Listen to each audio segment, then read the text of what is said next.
And now to expose the dark secrets behind wickedness, here's author, international speaker, and spiritual philosopher, Dr. Ramesh Richard. Let me show you this point.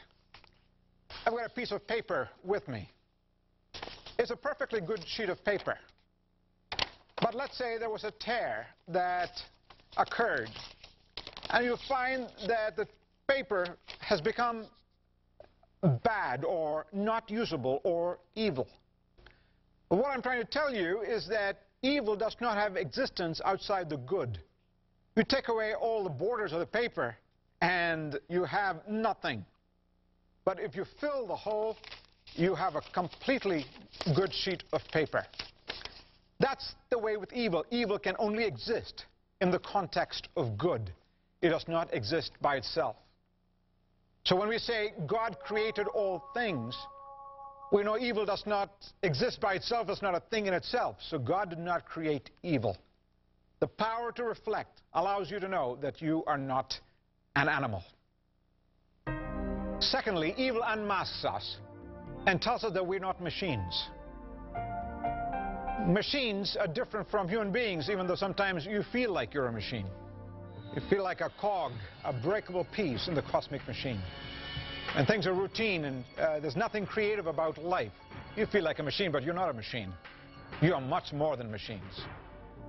Saying, how can that be? How can we be much more than machines? Don't you remember the story of Garry Kasparov, the Russian chess master genius, was beaten badly by IBM's Deep Blue in a chess game? Sure, I remember that, but that's not a hard question at all. Because machines are only as good as their last programming. You probably knew that there was a Deep Blue team which programmed the superfast computer. They studied all of Mr. Kasparov's games and then adjusted the machines in order to beat him the second or the third time. See, machines can only do the same play over and over and over again. And when it's set up to the same play, that's what it'll do.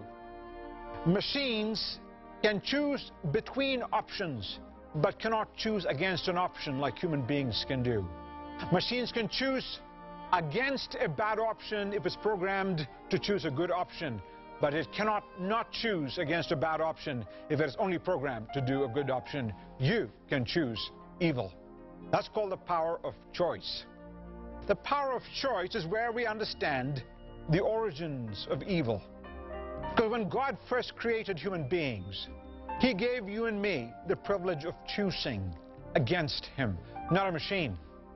And we exercised a choice, not an unlimited choice, but true, real choice, and decided that we will do evil against Him.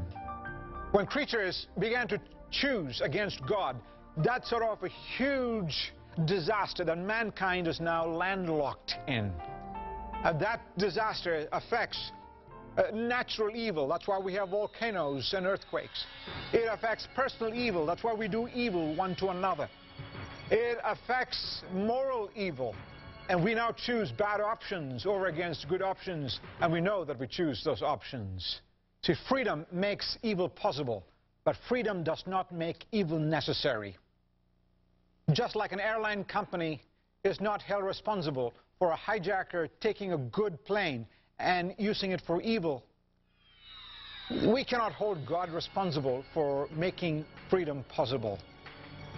The airline company is not held responsible for making a plane or even for pilot error. It's just responsible for a good product. Your freedom is a good product, but we hijacked it and we've used it for evil. When you say, why doesn't God give me life without giving me freedom? It's like asking, why didn't God make me a machine? If God made you a machine, you wouldn't be asking the question in the first place. Unmasked, you're not a machine. I'll be back.